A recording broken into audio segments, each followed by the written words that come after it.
Hello, beautifuls. You're listening to Bliss and Grit. I'm Brooke Thomas, and I'll be joined soon by my dear friend and co-host, Vanessa Scotto.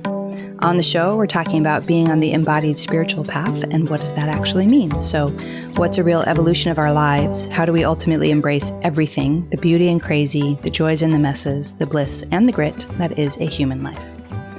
So whether you're new to the show or you've been listening along for a while, just a note about the frame here. We're not putting these conversations forward as experts. We're just humans having conversations about our personal experiences on the path. In the last few weeks, in the episodes where we talked with Kiran Trace and also the episode where we talked about time spent at an Adyashanti event, we've talked a lot about living from truth or trusting your life and how the body is really the most useful way to navigate that.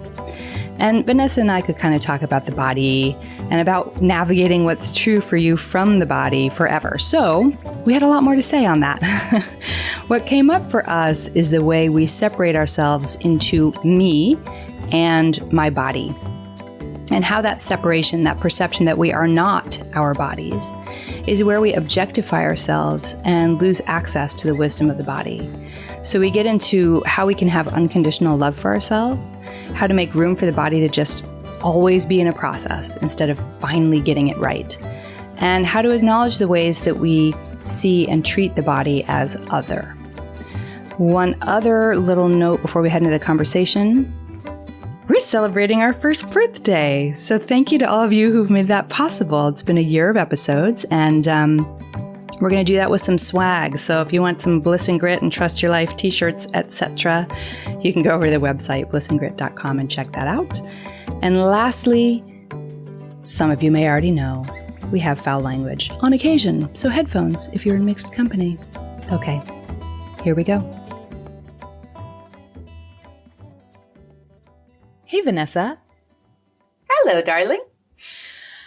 We've had a few body-heavy weeks on Bliss and Grit, and it seems that I just, in my lifetime, am never going to have a shortage of things to say about the body. I feel like if I got body one... heavy, wow. Body heavy, I know. Body rich weeks. Me gusta. Rich in talks about the body. Yeah, that seems to be one of my primary things I showed up with on day one is like, your assignment, body. Because I showed up, for those of you listening who don't know, with a birth injury, and that's really been the focus of my life, is getting to know this thing, the body, not just for myself, but also like, what is it really? So we had this chance to have a great talk with our teacher, Kiran Trace, which was last week's episode. And there's lots we could dive into more about that. We'll see just as we do what we riff on. But one of the things, now that it's just you and I again, that I would kind of like to dig into a little more is really the first question I posed to her, which for some reason, it's a sticker for me. Like it always perplexes me because my work and my life has been so devoted to understanding what is the body really.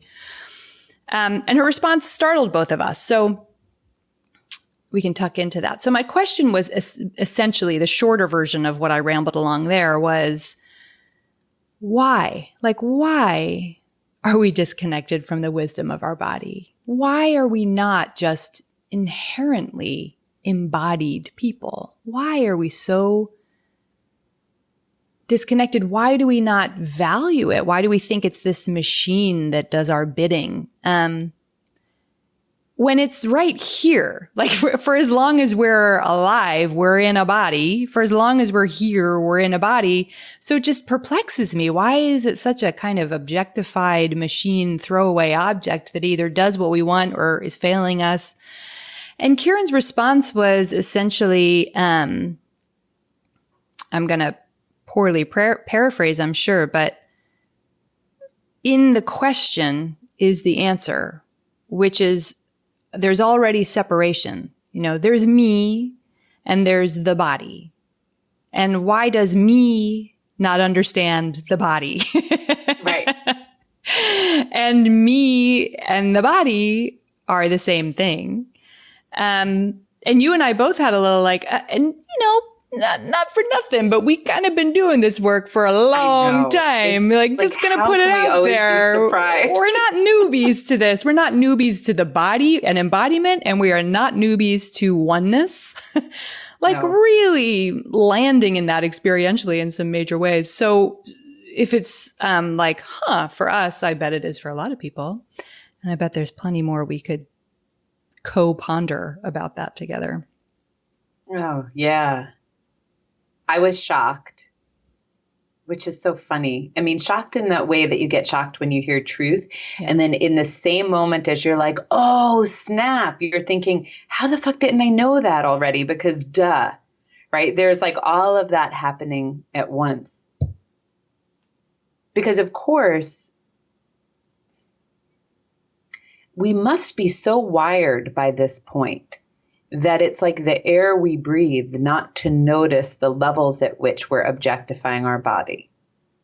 So you and I, through our own practices and our own journeys, have begun to notice, okay, I'm objectifying the body when I drag it to dance class and it doesn't want to go, right? And so why don't I develop a more loving relationship with my body? And if it's feeling tired, I won't do that, right? Like, we've developed some kindness. So gluten doesn't agree with my body. I'm going to treat my body well. I'm not going to give it that.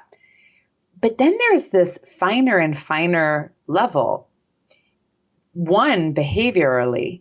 So how many times have I felt betrayed by my body because it won't do what I want it to do? Mm-hmm. Right? Like, why won't my body be healthy? And then I think like, well, if I get my mind straight and I reorganize my mind, everything should snap into health. And why isn't my body doing sort of the thing, because I'm doing the thing.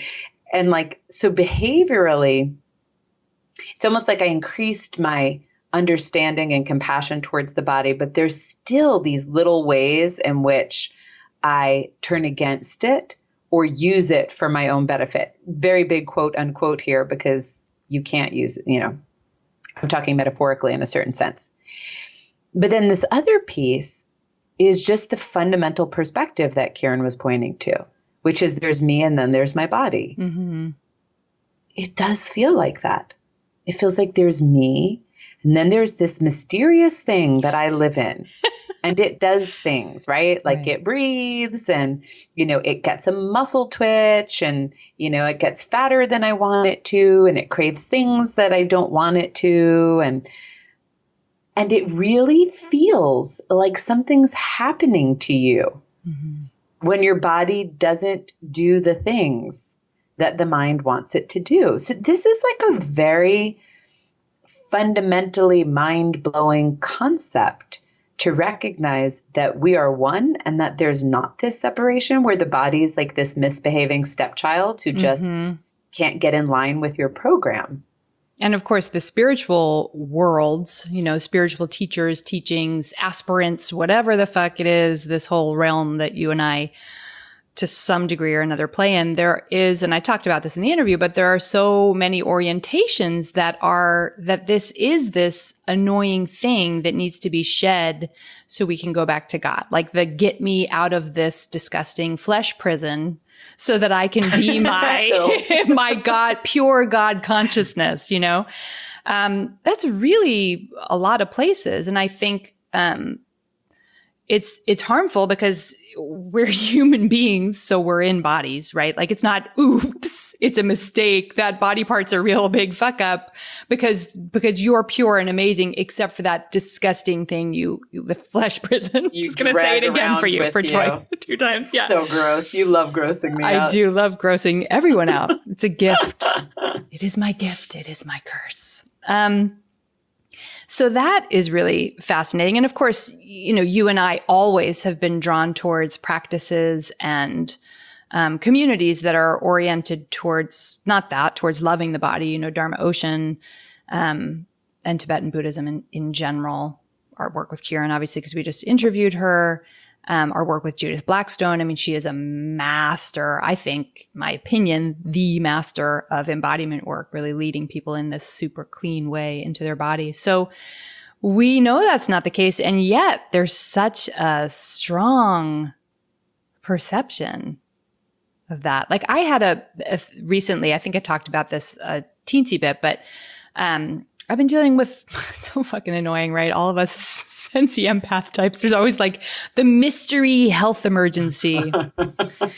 So I started losing strength in my hands and my arms, and then I started losing strength in my legs, and like jury's still out on what's going on, lots of blood work, blah, blah. But one of the things that I did for care when it was first starting, and I was like, okay, I've been seeing a lot of clients. This could just be straight up weakness from repetitive stress, seeing a lot of Rolfing clients. So I got a craniosacral session with my beloved practitioner, Ellen, and the session helped me tremendously. And during the session, when you're in that kind of like, not 100% in this realm place, I had this really clear download, this really clear visual that I had this innocent misunderstanding where even with all my work related to the body, there was this way that I was like, in order to be with God, or let's say to be fulfilled and to shed a bunch of suffering and conditioning, instead of using the woo-woo term with God, that I had to almost turn my back on Brooke the person and Brooke the body, so that like the visual I got was almost like I had this funny mental misunderstanding that I was just like this empty puppet that didn't matter. Like all of the Brookeness, right? The experience, the DNA, right? Like all of my ancestors, everything that went into making this body, my conditioning, all that stuff, I just need to turn my back on so that I could be the perfect like sock puppet for God, right? And like, just let God, this other thing that's not me, come in and like animate me through life. And then I won't, and here's my story, screw up anymore. Right. Yeah. If I can just hand it over to this better authority than Brooke, who's the one screwing it up all the time. And it was such a great thing to see and it was very sweet because it wasn't like truth always comes that way, by the way. It's sweet and it loves you. It's not like stupid. I can't. How many times do I have to tell you? No, it was like really sweet to see, oh, like in innocence, I had this just funny misunderstanding that for me to evolve, I need to kind of reject myself. That's not at all the case. You know, that's silly.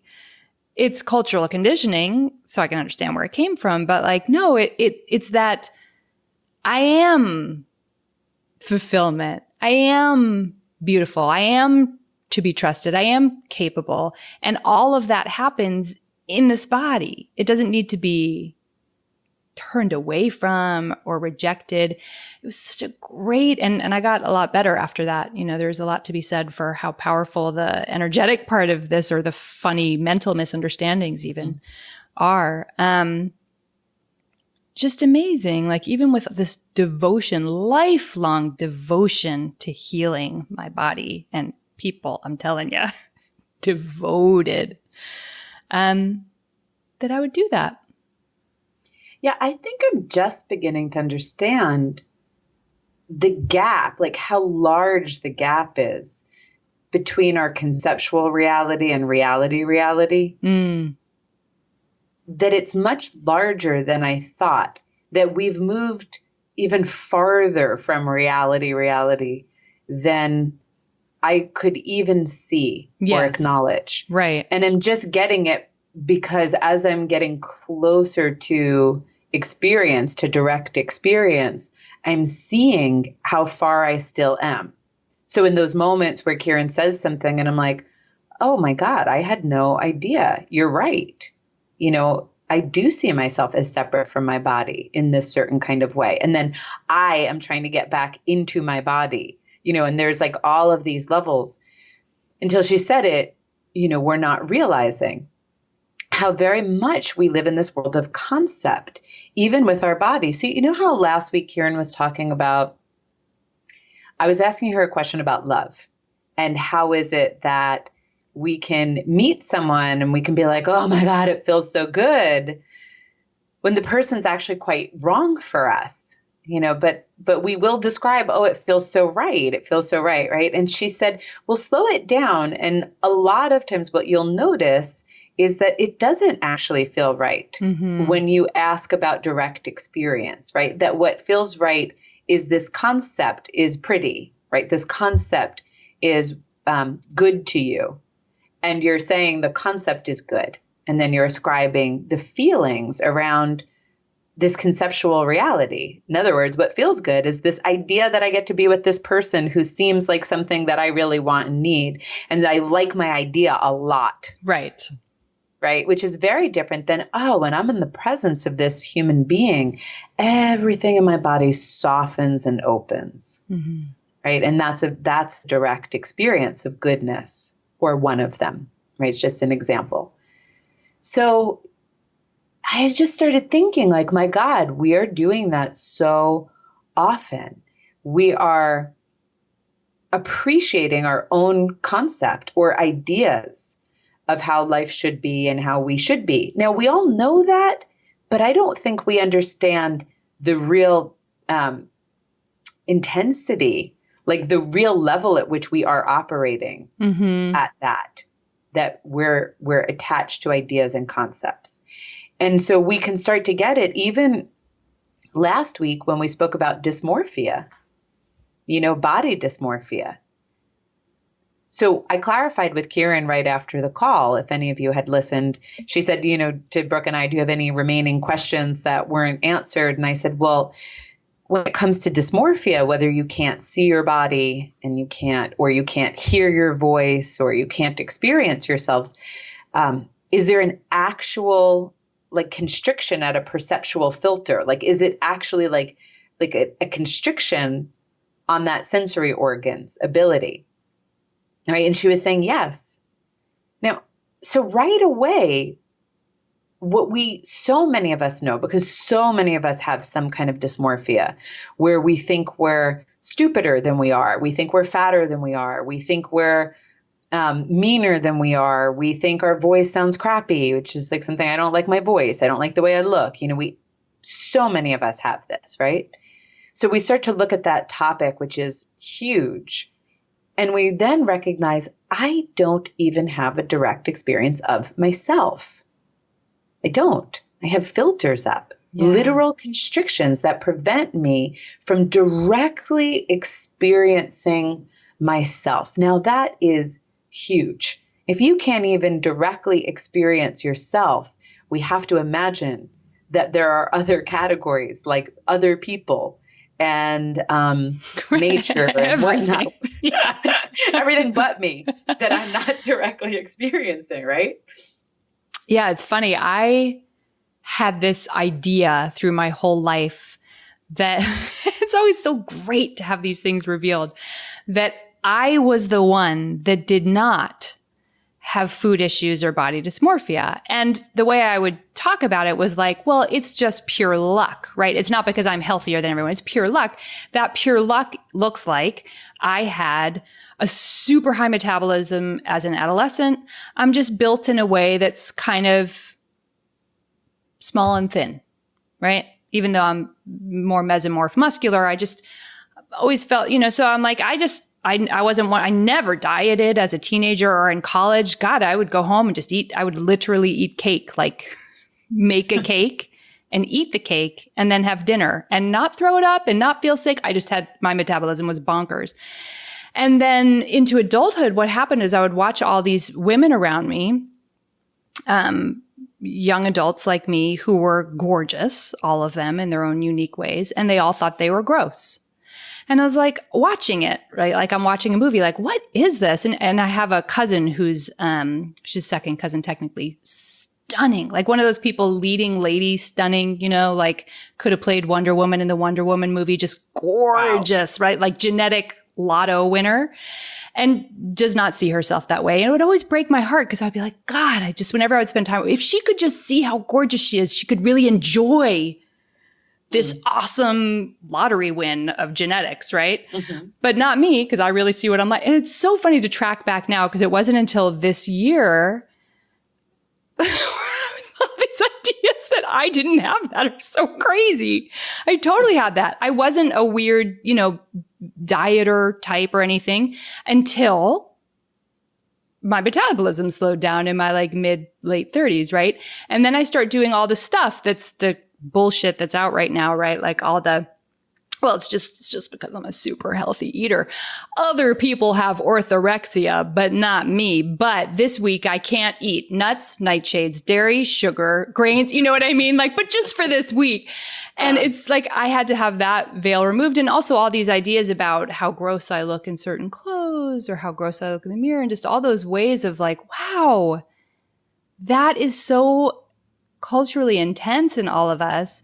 And it's just, you know, I bring it up because first of all, it's amazing. I mean, women are so put in such tiny boxes about the way they're supposed to look that we all suffer from this cultural malaise of what women are supposed to look like and how all of us think we're failing at it, whether you won the genetic luck of the draw or not, you know?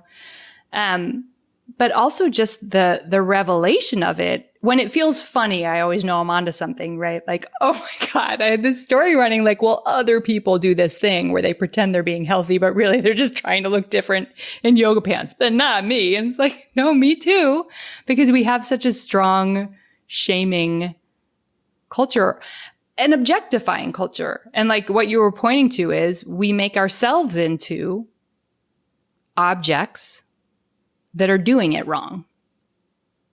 So like the way you hear your voice, the object Vanessa voice isn't coming out right.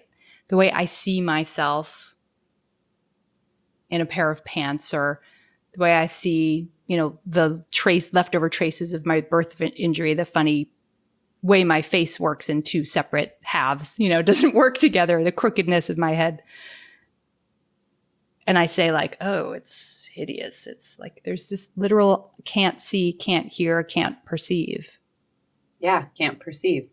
And because we think perception is everything, then it must be so. Right. Right. I mean, the other day, I never grappled with an extreme amount of dysmorphia compared to some people I've spoken to where it's central focus. Because for some people, it's central focus. It's like one of the bigger core wounds that they're constantly circling around.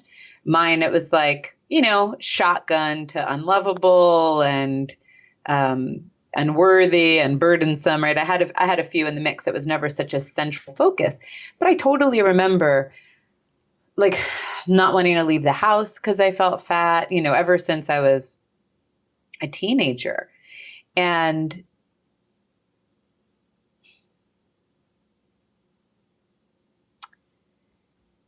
there's this funny way that what you were describing earlier, it's like, well, as long as you're pleasing, you don't have to look at it, right? That points to the sneakiness of objectification. Yeah. Right. It's like, well, totally. Right. As long as you're doing it's very pleasing. Right. High metabolism pleasing. So you're not objectifying yourself because you're the good object. You're the good object. So you don't have to focus on that, you know, but then there's this other way you'll focus on objectifying yourself. And I know the sneakiness of these voices because then what people will say is, I just want to feel good in my body. And that's the spiritualized version of, I want to look hot, but I want to say the right thing, which is I just want to feel good in my body, but my body better look pretty good when it feels good. You know? Yeah, exactly. Feeling good will also look amazing. Because I'm not going to feel good in it until it looks banging. And I notice that everybody's like being magnetically drawn towards me. This is the way that like we almost treat our bodies like they're camels or horses. Like as long as it's performing well, we are well pleased. And that's very different for everybody. You know, what well is, just like what beautiful is different. And, you know, what pleasing is, it's different. So everyone has their unique variation of what this is. For example, when I got sick with mold poisoning, my cognitive functioning was low. That was not pleasing to me. I don't think anyone would really like it very much, but all of a sudden I was pretty pissed at my body. Like, come along, body. Do the thing. Right? Do the thing. Be the good like, object. You're smart. You need to be smart. This is how you get by, right? This is one of my strategies in the world to feel safe and to form connection and to make money and all of these different things. It's to be smart. So I'm going to need you to buck up and do that thing where you're smart, even though I'm also planning on keeping you in a house that's super toxic for you because I also don't feel like rocking the boat with my family. So if you wouldn't mind performing anyway. Like, this is how objectification works. When I was sharing in the interview last week that when, I had been kind of fighting this mold illness for years, but when it got really bad, it was the end of 2000. What year are we in? 2017? It was the end of 2000. So. I'm like, is it 2018 yet? Please, Lord. Is the end of 2016, beginning of 2017. And I was sick. And now I wasn't functioning any longer. Right. And what's funny is while I was getting sick, part of the reason why I never paid too much attention and considered it an emergency was because my mood was good. So what was interesting is I had separated out, well, Vanessa's fine because Vanessa is happy, but I don't know what this body thing is doing. I don't know how to put that into like very articulate words, but I kept saying, but I feel fine. I feel fine. Right. But and I is not the body. The body is the one that's just a mess. Yeah. It's just this thing. Meanwhile, my body, at many moments, I was caught saying, I feel like I'm dying. So my body was dying, but I feel fine. So what is happening there in this disconnect? And what I shared last week was sometime around January when I was really sick, maybe February, Kiran had posed to me, can you love your body even though it's sick? Mm-hmm. And that is how objectification works. It's like, well, I mean, if it's going to do the things I want, I'm into it. But what about when my body is holding me back from functioning, right? I don't feel sexy the way I want to. It's impeding my libido. I can't go out. I can't make friends in my new city because my body won't let me and I have to eat all these weird things. And, and all of a sudden I'm upset with my body. Now, meanwhile, your body is you and it's the essence of your humanity. And your body is what's been so wounded and so hurt and so frankly betrayed by our ego control tower brains. And I had no space until I did, and it's still a work in process, but I had no space to just be like, hey, body, whatever you need, kid, we're here, we're in this together, like wherever you're at. And I don't care if you have to go to bed at 9:00 every night. Until you don't, then that's what we'll do. Right. Which is this really entirely different frame of reference where you go from your body being this thing that's either working for you or against you to your body being you, that there's this intimate interdependence, this interconnectivity where one has to move with the other. Yeah. And I think that what you're so beautifully describing is that what it requires, because we can make this complicated, and certainly, you and I are having our friends for a long time conversation about everything, but also some of our challenges and our frustrations, right? Like that's what this is for. It's just a conversation about where we're at. So all of you listening are hearing a lot of like, I can't believe I've done this for so long and I still couldn't see it. And it's still hard and it's still tricky. And it can feel a little like, fuck this, right? Like, why is it always so hard? Why is it always so tricky? So I just want to, first of all, give all of us permission to do it imperfectly, which we will all always do.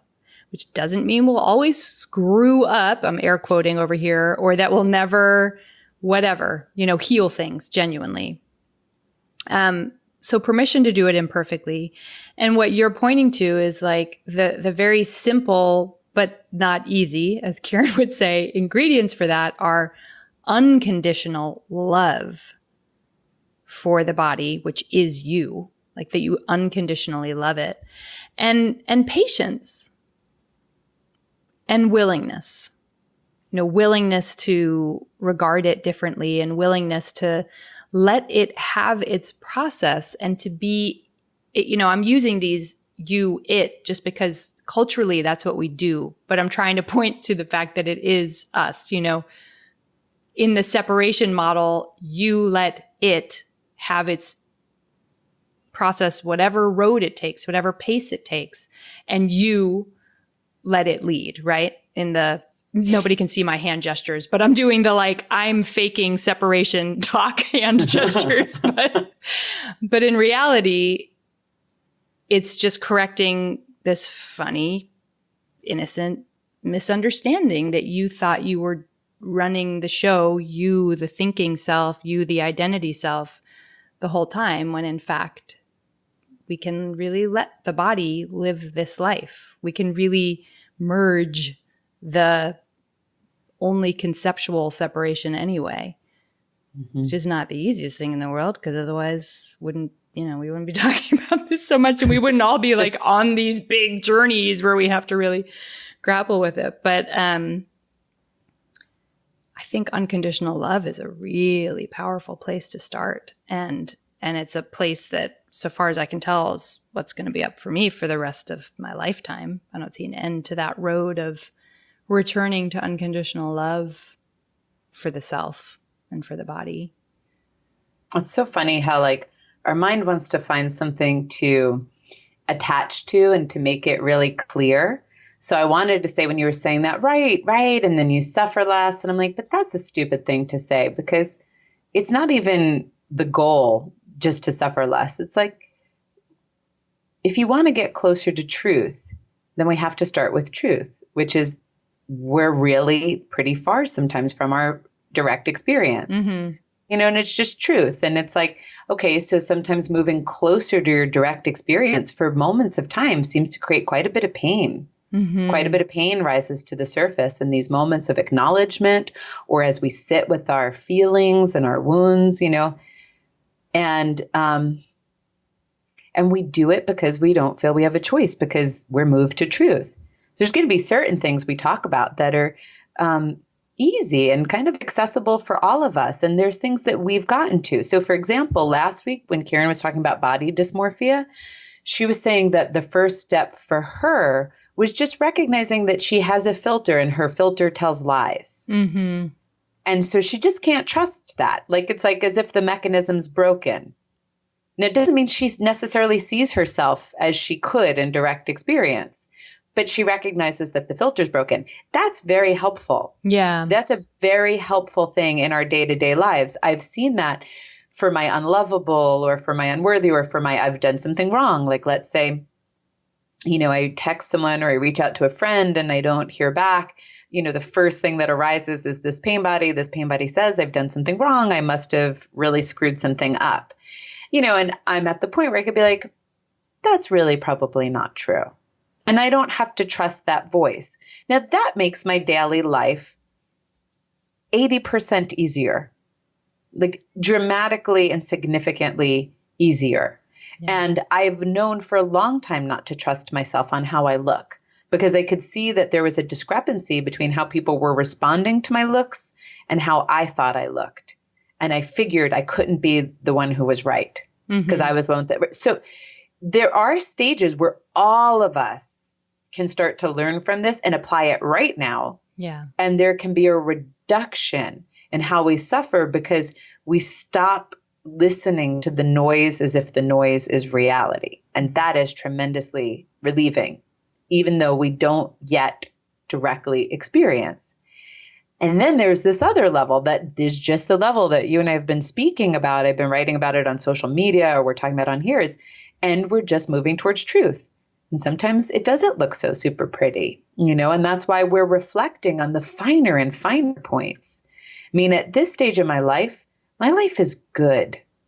That's the truth. At this stage of my life is really good. And that is in large part to the work I've done to heal certain things so I can choose from a more aligned place in myself.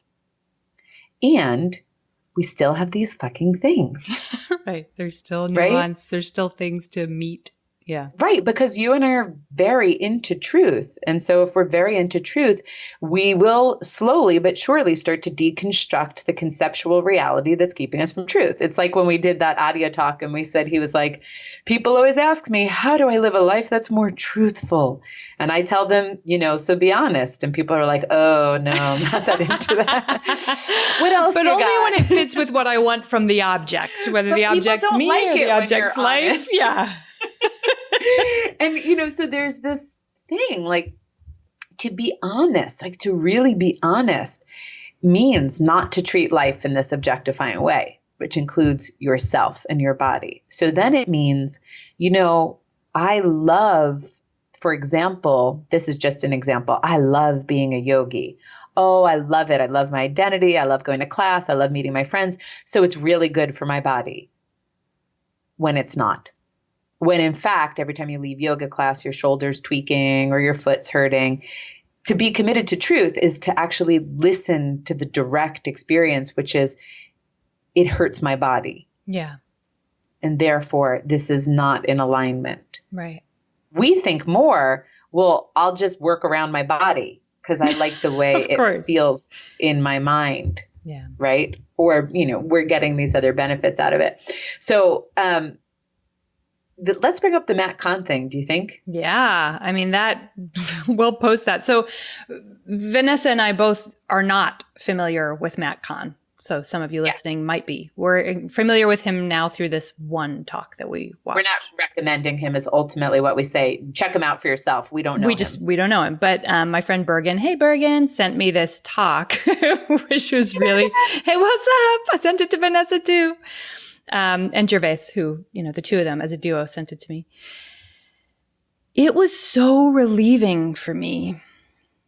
It was such a wash of unconditional love for the body. And probably the main point that he said that was surprising for both of us, but I'll speak for myself, was, what is on this journey, on this earthly plane? If we're talking about the spiritual journey, right? Like, let's say evolving consciousness. Is it the consciousness that's on the journey? Because consciousness is just consciousness. Like, it's doing its thing. So it must be the body that's on a journey. And when you think about it in terms of looking at reality, right? Looking at direct experience, it's always developing. It's always changing. Every second, there's all these processes going on inside of it. And we watch how it ages over time and changes. And we know that it's woven of these things like DNA. And we know from epigenetics that, and from, just genetics generally, this comes from these lines of people who came before us, and passed down their DNA to us, and that it's living it out now through me. Like, all of those people, not all of them, some of those people are no longer living, greats and great greats and people I never met, but they are living trippy right now through me. They're in me. It's in here. It's woven in the matter, in the physical matter that is animated me in the world. My great great greats who I never got to meet. So trip out on that. It was very trippy, and in a way that made so much sense. It made so much sense. And we're going to share the link, and I'll say, his personality was a little funny. But the message was really wild because, of course, what he's saying is, how could consciousness evolve? Consciousness is already itself, right? And you'll hear that in every spiritual tradition. Like, it's in the beginning, there it is. You don't need to enlighten yourself. You're already enlightened. You hear all of these things. And then you're always assessing, where are the blockages from me seeing that, from me experiencing that?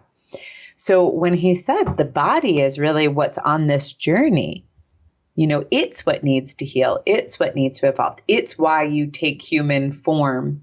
You come into the consciousness, enters this body, and the body gets to have this experience of enlightening, of healing, of awakening. which is interesting because it is like such a word. You know, I always thought of awakening as like, oh, you awaken your consciousness from the slumber of the body. But if you turn it around as like you awaken your body to consciousness.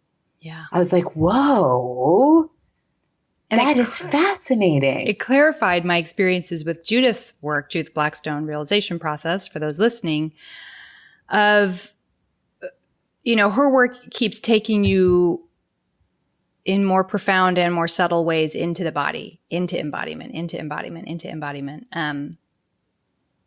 All of our teachers' work do, but I'll say Judith because that's what we play with the most for our embodiment practices.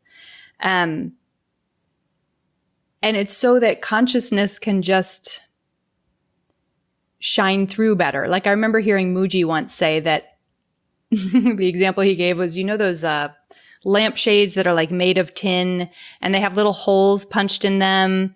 And he was saying, so God is the light. And the lampshade with all these different shaped holes punched in it, you know, one's a star, one's a heart, one's a circle, one's a square. Those are individual people. So it's just the light shining through the hole, making that kind of shape, right? Which was so helpful to me. So that kind of shape is the body, which is literal physical matter passed down through our ancestors. And consciousness is animating this one. Oh, that's what Matt Kahn said. That was so great when he was talking about how it's like we're all angels who don't like our assignment. You know, like let's say, oh yeah. So he said, like, let's say you go up to heaven, right? You've died. You've left one of your bodies. You go to heaven and an angel takes you aside and they're like, we're going to send you back. But good news, you're going to be an angel. You're going to be a spirit guide to the living. And you're like, awesome. I'm going to be a spirit guide. I'm totally paraphrasing Matt Kahn. He's like, what we don't understand is that like, that's what we're all doing. And we're all spirit guides to this body, this one that we're living in. And then we all treat it like we're bummed out about our assignment. Like, oh, I wish I'd gotten one of the good ones. Like it's the object thing. I wish I'd gotten one of the ones that was really, that didn't have any healing to do or any messy hangups or any whatever. Or looked better or whatever, or made a different salary. I don't know, like all that stuff. And it's so funny because it's like we're all, angels to these bodies. Like we're just trying to let consciousness come more into the body, not escape it, not go up, out and away from it. It was such a funny, great description.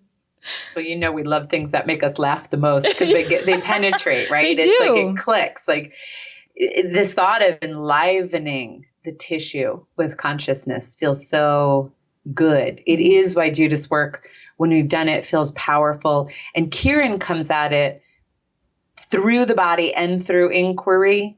You know, Adya was coming at it more through inquiry, but also being in his presence, which is something like, if you want to give your body a treat and help it evolve on its journey, get into the presence of people who are speaking to you, because it's a real treat for the body. Mm-hmm. I could feel how enlivened my body was to be sitting with him. So this like idea of enlivening your body is so beautiful.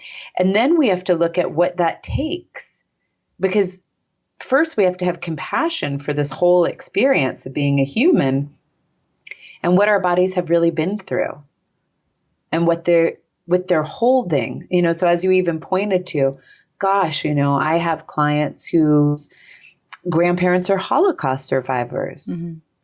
And God, that doesn't even have to be in Nazi Germany. I mean, there's Holocausts all over the place, right? There's genocides. These are in our tissue, like these poor bodies. Mm-hmm. That's part of what it's carrying around. And almost like some of its process is to meet that and release it. You know, then we have to meet and release what we've stored around cultural objectification. You know, I was telling a client of mine just before we were talking about dysmorphia, and I was telling her how when I was in high school, I had this core group of guy friends, and they one day bring me this picture and they're like, Vanessa, we think you look like this model, you know, only fatter. So we decided we're going to lock you in the closet and starve you for a while so you could look like her. It's so fucked up. Right. I did laugh too. I mean, it's funny. It's not funny, but it's funny because it's so stupid and we believe it, right? Like we believe it. There was something in me that was like, man, I'm too fat for love, right? Yeah. And against all actual reality, because a lot of people loved me.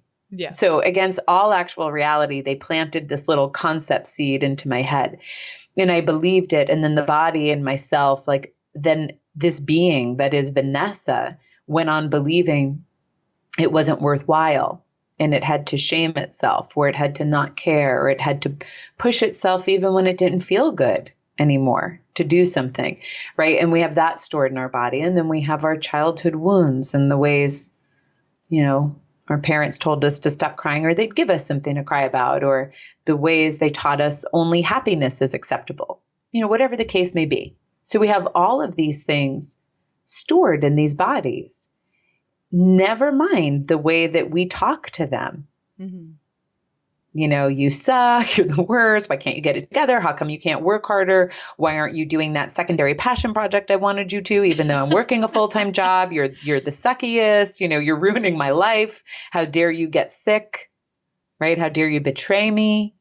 We're doing it. So these bodies are carrying all of this, what we could call karma, but all of this patterning, all of this tension, all of this wounding around. And then we go on a spiritual path and we're like, I want to evolve. And the body's like, all right, word, we're going to do some evolving. Okay, I'm into it. So here's this wound I have. And we're like, no. I don't want to look at that. Not that. I want you to be awesome now. Here's the part where you're awesome. Yeah, you're the worst. Stop giving me that. Yeah. I was just talking to a client who is like wanting to get unstuck on something in their life and they want clarity and like, why isn't it coming? And then as I was talking to them, what I realized was they were getting clarity because their body was producing for them front and center their pain bodies. Mm-hmm. Like their pain bodies for the whole month were coming up to the surface in a way that one can't ignore anymore. And it's perfectly seamless. And everybody outside her is mirroring them. It's just the perfect setup. The karma face plant, as Kiran would say. Oh, well, there karmic like face plants. Yeah. More like a truth punch. But so, there it is. And it's all rising. And I'm like, oh, your body is giving you clarity. That's just not how we want clarity to look and feel. Like we want clarity to be like, what you need to do is write that book. I'm so proud of you. You're going to be amazing. High fives everywhere. Yeah. Right. You set a schedule. That's it. Go, girl. You know, it's going to be amazing. That's how we wish it would sound. And what the body's really doing when you're like, all right, I'm ready. I want to heal. I want to enliven. It's like, great, here's all this toxic gunk I have in me. Could you work with me on this? And you're like, boo. And one of the big reliefs with that I got from the Matt Kahn talk and as you're talking is like, if we can just accept that the body is here to go through a process, because why else would it be here? Then we can let go of the idea that that we are getting it wrong and that we're supposed to get it right. And instead it can just be whatever the process is, instead of, oh, if I'm having difficulties, if difficulties are showing up in my life, or if my body is sick, it must be because I'm doing it wrong. How do I get it right? And it's like, this is such a harmful way that we behave towards ourselves.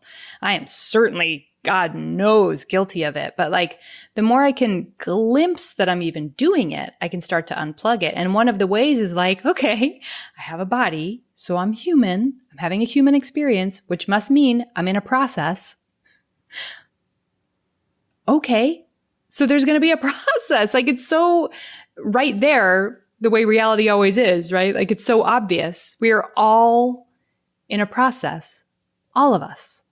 None of us is just like ascending to the heavens with the angels, like greeting us. You nailed it. You're the one, So we can just let go of like, what am I doing wrong? And turn towards, if we have the willingness to do so, turn towards, well, what do you really want to say? What do you really want to show me?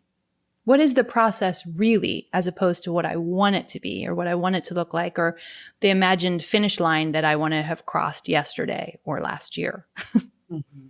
And if we think about some of the larger spiritual ideals, compassion, acceptance, patience, right? These are ones that you'll find in just about every spiritual tradition, like some of the larger ideals. We always think about them towards others. And I know we talk about towards self, but usually when we talk about towards self, we're thinking of that I that lives in my head that is separate from my body.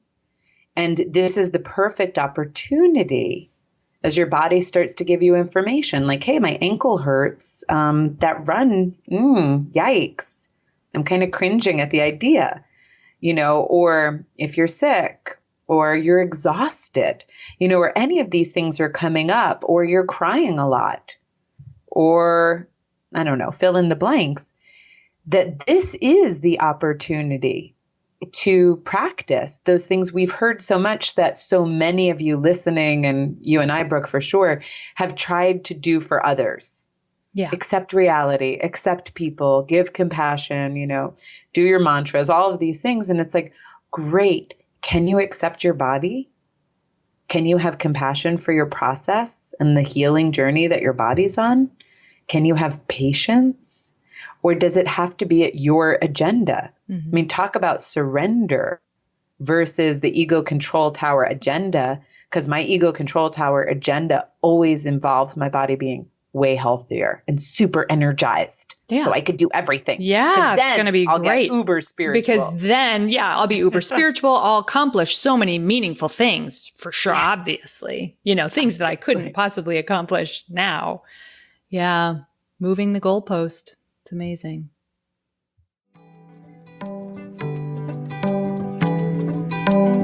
Thank you so much for listening to today's show. The show notes, including any resources we mentioned, live at blissandgrit.com.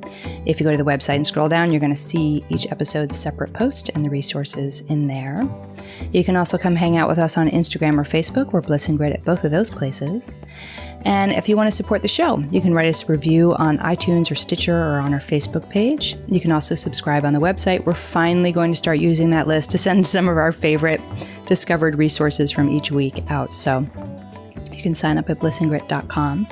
And as I mentioned in the intro, it is our birthday. So it's been 1 year of Bliss and Grit. And naturally, we had to make some merch. So we have some Bliss and Grit and also some Trust Your Life t-shirts, notebooks, wall art, stickers. You can print it on all kinds of stuff. So come on over and see it at blissandgrit.com. We're going to point you to TeePublic, which is the site that we're using to create our goodies.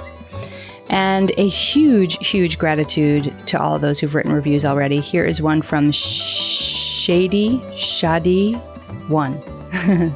I can easily say these women have already changed my life. This podcast rocks my world. Short but very potent. Thank you so much. We're honored to be a part of your life, and really, truly thank you to all of you for listening.